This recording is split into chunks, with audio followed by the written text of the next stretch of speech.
अगर उनकी 239 सीटों पे अभी रुझान उनका चल रहा है तो निश्चित रूप से 303 तक तो आने नहीं वाले, वो 303 तक भी नहीं आने वाले। बात तो 360 की हो रही थी, 400 की हो रही थी, 370 की हो रही थी। और ऐसे ऐसे दिग्गज लोग जो मीडिया के माहिर हैं, जो सेफोलॉजिस्ट हैं, उनका क्या साइंटिफिक रिसर्च रहा होगा, ये तो मैं मतलब कि हैरान हूं। वो शायद सभी को तो गलती नहीं लग सकती, कोई ना कोई तो उनमें से ठीक होगा। अगर सभी को ही ऐसी गलती लग रही है, ऐसा एग्जिट पोल सभी दे रहे हैं, तो फिर तो दाल में कुछ ना कुछ काला है ना। कि सभी की इस बात में रजामंदी कैसे हो गई, वो तो अलग अलग अपने करते हैं,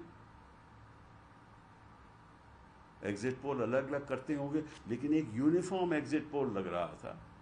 हाँ, और मतलब ये गुजरात में आपको मालूम है कितने लोगों को धंधों में फायदा हुआ होगा, सेंसेक्स बड़ी, फायदा हुआ, तो मतलब कि ये लोग हारते हारते भी फायदा करा लेते हैं।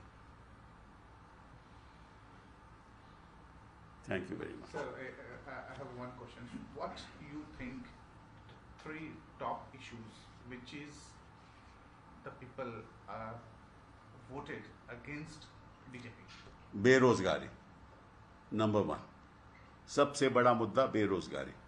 इन्होंने युवाओं के लिए आज तक कुछ नहीं किया, कुछ भी नहीं किया। और खास तौर में शिक्षा के आधार में इन्होंने कोई ऐसे कदम नहीं उठाया कि रोजगार मिले लोगों को। पहला सबसे बड़ा मुद्दा वो। दूसरा मुद्दा प्राइस, इन्फ्लेशन। और ऐसी इन्फ्लेशन, एक तो लोगों की आमदनी कम हुई, मिडिल क्लास की आमदनी तो उतनी रहती है, चीज़ों के भाव बढ़ गए तो इसमें तो खर्चे में कम, खर्चने के पैसे कम थे, और गरीब आदमी तो त्रस्त हो गया। तो महंगाई बहुत बड़ा मुद्दा। तीसरी बात जो इन्होंने धांधलेबाजी पैसे से की है, इलेक्ट्रल बॉन्ड्स, जिस तरह से अपनी इन्होंने संस्थाएं बनाई हैं, और जिस तरह से करप्शन की बात करते हैं, और जितने ये लोग करप्शन में मिले हुए हैं, जिस तरह से इन्होंने जिनके ऊपर आरोप लगाते थे करप्शन का, उनको इन्होंने शामिल कर लिया अपने मंत्रालय में, उनको पद दे दिए। लोग बेवकूफ तो हैं नहीं। तो ये एक बड़ा भारी कि करप्शन इनके राज में बढ़ चुका है। चौथा मुद्दा करप्शन का था।